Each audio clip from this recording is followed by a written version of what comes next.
Ah, Monopoly. That feeling. The idea of owning all these hotels, outrun the competition, just has something daring, something satisfying to it, doesn't it? But in this game, ultimately, only the winner takes it all. The rest loses everything. Business has a zero-sum game. Some people play life like that. It's an idea that has rooted deep into the business culture and our society.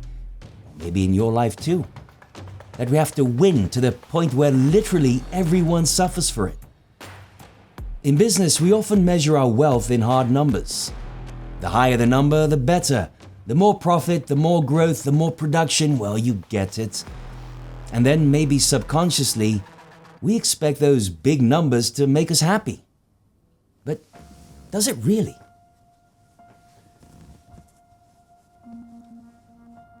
If you're young, that's an easy lie to believe in. But you, yes, you watching, I reckon you've experienced some success in your professional life, and you may have discovered that it's not that simple. The more wealth you gain, the less satisfactory. It can even become empty. Well, why is that? Because unlike a game of Monopoly, life doesn't just end when you win. If you play it like Monopoly, it will start feeling like you've been chasing that pot of gold at the end of the rainbow, and it vanishes every time you make it there. I'm here to tell you that there is a different way. A way to create true wealth and how that is connected to your well-being. But, excuse my bad manners, let me introduce myself.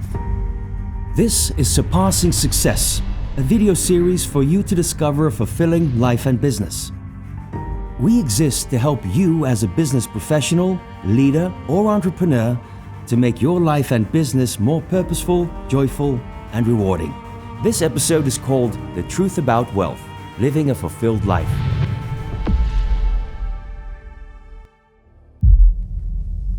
It doesn't really take a lot of effort to stumble upon dozens of examples of adults playing life like it's a game of Monopoly, especially in business.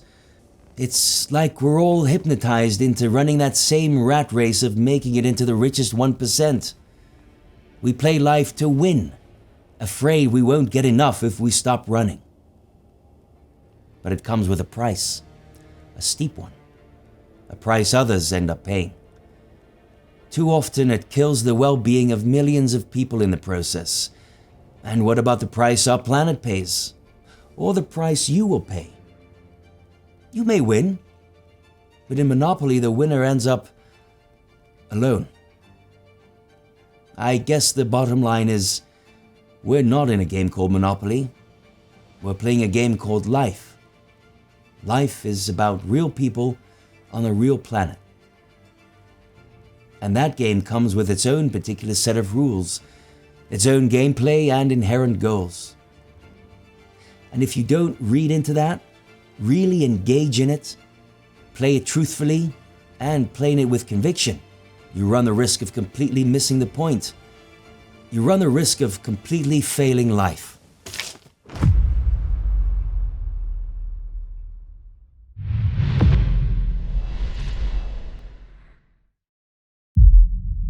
Well, that cleaned up nicely.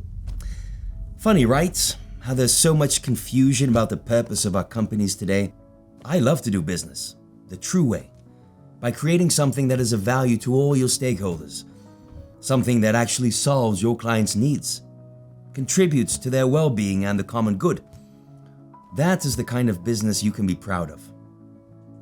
Nowadays, too often, business seems to be about something else. Profit seems to have become the objective. It's the lie Monopoly is based on, that it's all about the money. But no one says it better than Simon Sinek. I like to think of money like fuel, right? And a car is the company, and the purpose is the destination, right? And if money is fuel, it makes the car go. You absolutely have to have money to make the company go. There is no dreaming big if you have no fuel. You can have the most beautiful car in the world, and yet if you got no fuel, it's pointless. but we don't own a car to buy fuel, right? We don't have companies simply for the money, right? It's the destination. You want to be able to go somewhere. Too many CEOs today seem to have it all backwards. They think of their company as a car, with them behind the steering wheel. They think of the workers as the fuel in that car. And of course, the same goes for the environment, natural resources, suppliers, residents in the area, all fuel. And then they think about money as the goal. In fact, their whole vision on business is simply hijacked by that thought. But I've come to believe that the truth is actually the other way around. True wealth is what's left when all your money's gone. In fact, true wealth is found in creating well-being for others. Yes, let that sink in for a moment. So, what would happen if we would flip this paradigm, this lie around? What if the bottom line of doing business, and of living life for that matter, is not to gain, take, own all the riches in the world, but what if, instead, the central idea of doing business would be to make life flourish? To create an abundant life on every level. An abundant life for everyone involved.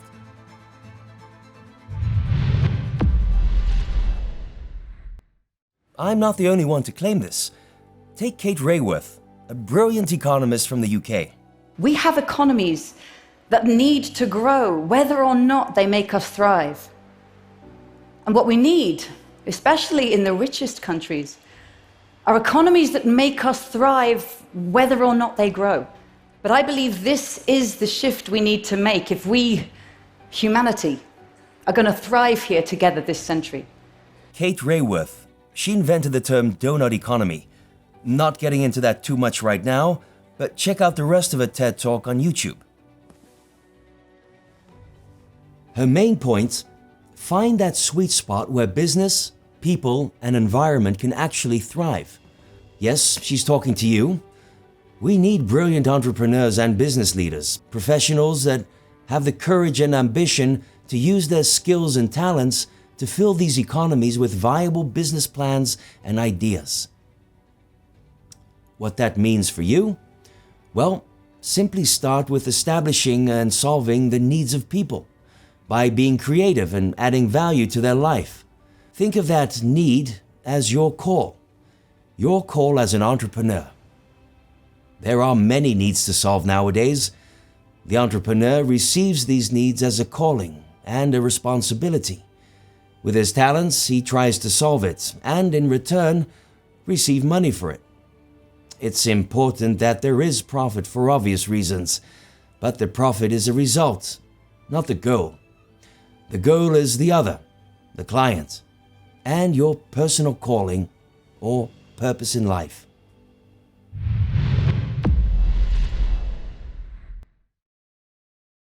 So maybe by now you might be thinking, well, that all sounds great, for a fairy tale at least. But that's just not how real life, how real business works. Okay, no offense taken. It's quite a shift in mindset, isn't it? Let's make it practical then. What about a solid business case? A solid businessman? Kees, welcome. You prefer to speak Dutch. And well, I just uploaded that language into the matrix. So here we go. Op het eerste gezicht lijkt jouw bedrijf Royal Lemkes helemaal te draaien om bloemen en planten. Maar als ik het goed begrijp, draait het voor jou om hele andere dingen, nietwaar? Nou, het draait altijd om de toekomst en om mensen. We zijn een familiebedrijf in de 4e generatie, dus het bedrijf wordt ooit weer doorgegeven naar de volgende generatie. En dat wil je doen in de best mogelijke staat. En dat geldt hetzelfde voor onze mensen. Dus wat we heel veel proberen te doen, is mensen echt te ontwikkelen. Om ze te laten inzien wie ze zijn, wat ze kunnen en waar ze toe in staat zouden kunnen zijn. Zoals we ook goed willen zijn voor onze mensen, wat ik je net vertelde, willen we ook goed zijn voor onze klanten. Nou, denk even aan grote klanten die wij bedienen als IKEA, Kingfisher, Praxis, Obi. Dat kan alleen op het moment dat je strategisch partnership met elkaar bereid bent aan te gaan. Dus niet een los vast leverancier, niet alleen maar afgerekend worden op je prijs, maar vooral afgerekend worden op je dienstverlening en het succes wat je samenhaalt. Waar komt dit allemaal vandaan? En wat is ooit je vertrekpunt geweest? In mijn zoektocht sprak ik iemand die mij vertelde over 2 bergen in je leven. De eerste berg is de berg van succes. Je opleiding, je trouwen, kinderen maken, carrière. En een tweede berg, en dat is de berg van purpose. Waarom ben je er in het leven? En wat laat je achter? Wat zeggen mensen straks van je als jij niet meer bent? En die berg, die ben ik ook gaan beklimmen. Dus een purpose geven aan je leven, een doel geven aan je leven, anders als alleen maar een economisch belang, heeft me gewoon heel veel rijkdom gegeven. En dan rijkdom in de zin van meerwaarde. Het heeft me in ieder geval gebracht dat ik anders naar mijn bedrijf ben gaan kijken. Ik ben anders naar rendement gaan kijken. Ik ben anders naar mensen gaan kijken. En dat is natuurlijk een toegevoegde waarde die niet in geld is uit te drukken. Mooi, Kees.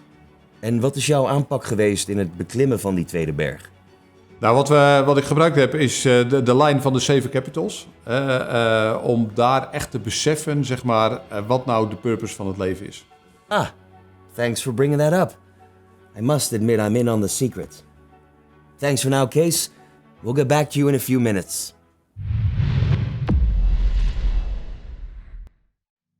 Correct me if I'm wrong. You like money.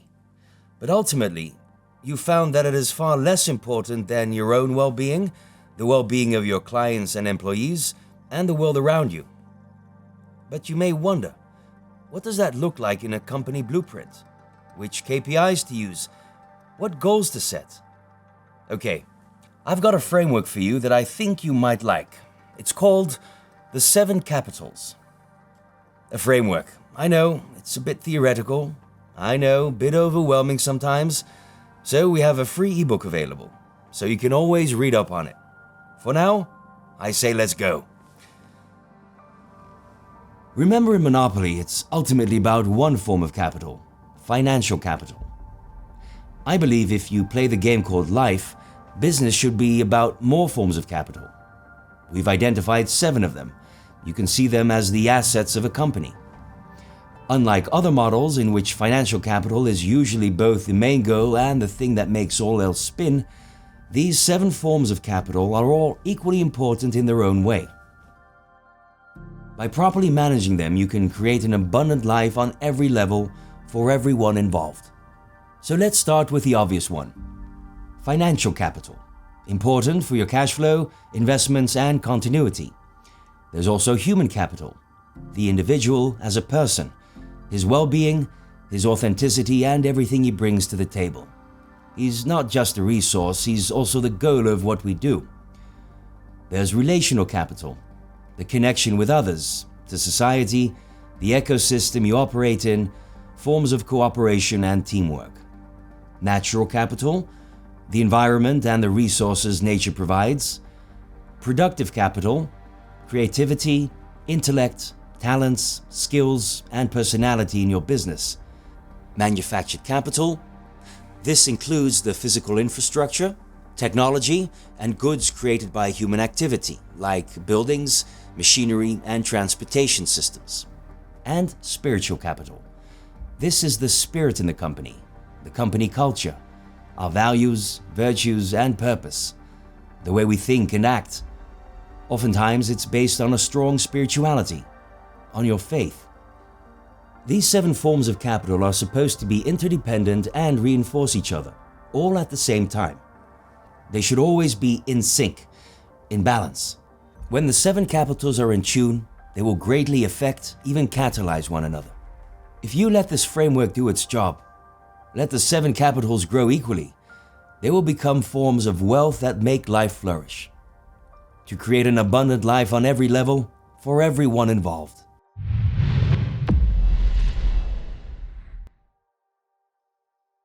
So, welcome back, Kees.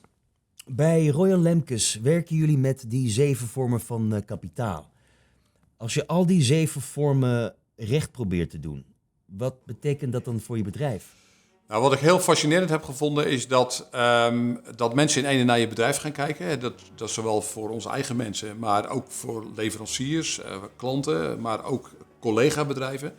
Die naar ons kijken van, waar zijn hun nu mee bezig? Dus we zijn bijvoorbeeld voorloper geworden op het gebied van duurzaamheid. waarin we aangaven dat deze sector eigenlijk groener zou moeten worden. En dat heeft natuurlijk allemaal te maken met die 7 vormen van capital. We hebben namelijk een verantwoordelijkheid. En dat heeft heel veel nieuwsgierigheid opgeleverd. Eigenlijk in de markt, in onze sector. We proberen een pioniersbedrijf te zijn op deze onderdelen, die 7 capitals. Om iedere keer te zoeken naar vernieuwing en verandering. Maar we willen ook graag inspireren. In elke sector, in elke maatschappij heb je voorlopers en volgers. En wij proberen daarin voorlopers te zijn. Maar de volgers wel in het oog te houden. Het zou te veel tijd kosten om alle vormen van kapitaal te behandelen. Laten we ons even concentreren op het menselijk kapitaal. Wat betekent dat voor jou? Nou, waar ik van overtuigd ben, is dat mensen allemaal een unieke bloeiwijze hebben. En die bloeiwijze wordt bepaald door je achtergrond, door de plek in het gezin, de plek in de maatschappij die je hebt ingenomen, de opleiding die je hebt gevolgd. En wat wij vooral proberen te ontdekken is, wat is jouw unieke bloeiwijze? En dat willen we niet uniform laten zijn, door je in een bepaalde richting te duwen. Maar we willen je graag helpen om dat zelf te onderzoeken. Om zo tot bloei te komen. Ik heb er denk ik levens zien veranderen. Ik heb mensen gesproken die tot de conclusie kwamen dat ze een volledige verkeerde functie bekleden. En dat de drijfveer daarachter iets was wat bijvoorbeeld uit het verleden vandaan kwam. Of dat ze iets deden wat hun vader of moeder ook deed. Dus dat het een soort automatisme was geworden van dan ga ik dat ook maar doen. Terwijl dat heel ver af lag van eigenlijk wie ze zelf waren.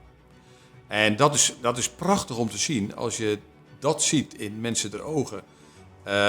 En in hun statement wat ze maken aan het einde van de opleiding. Dat ze dus een andere keuze gaan maken. Ja, dan is dat bijna tranentrekkend. Gaat menselijk kapitaal vooral om je eigen mensen? Nee, zeker niet. Zeker niet. Dit gaat over mensen die bij ons als uitzendkracht werken. Dit gaat over de chauffeurs die we inhuren. Onze eigen mensen gaat ook over de mensen achter onze mensen. Maar het gaat ook over onze klanten. Maar het gaat ook over om de positie die we innemen in de wereld om ons heen. Zo voelen we ook een verantwoordelijkheid voor de sociale omgeving waar we hier in verkeren als bedrijf. We voelen een grote mate van verantwoordelijkheid voor iedereen die maar iets met ons bedrijf of ons product te maken heeft. Welk advies zou je ondernemers geven die de 7 Capitals een interessante gedachte vinden, maar die twijfelen of het voor hun haalbaar is? Ik zou zeggen, begin er gewoon mee. En adopteer 1 of 2 van die onderwerpen, voordat je denkt dat je ze alle 7 moet doen. Het gaat om de vervulling die je ziet in dat wat je doet en het enthousiasme wat het geeft aan je mensen, of aan je leveranciers, of aan je eigen leven. Wat je dan vanzelf wel weer de energie geeft om nog een volgende stap te maken naar de volgende capital. En toon lef. Een ondernemer die heeft een onderneming gebouwd omdat hij lef had. En mijn advies zou zijn, heb ook het lef om de tweede berg te beklimmen. That's just awesome, right? And Case is not the only one. A growing number of business leaders find ways to combine the 7 capitals into a business model that actually makes everyone involved thrive. Does it inspire you? Or does it feel way out of reach? I would understand the latter. A company like Case's isn't built overnight. It takes time. To climb a mountain is to take many steps. And your way to the summit? Well, it's not going to be straight and paved. How about you stop playing Monopoly and start playing the game of life properly? We need your courage and ambition, your skills and talents to create true wealth. And I promise you, through it, you will find the significance, the meaning we all long for. So I guess what I'm saying is, the world needs you. If you enjoyed this video and feel ready to dive deeper, we have a free ebook waiting for you. And if you're eager to apply the 7 Capitals model to your own company, download our practical toolkit. Both are available on our landing page, and I think you might really like them. Furthermore, if you're excited about exploring more episodes from Surpassing Succes, we warmly invite you to visit our landing page or check out our YouTube channel. We'd love to see you there.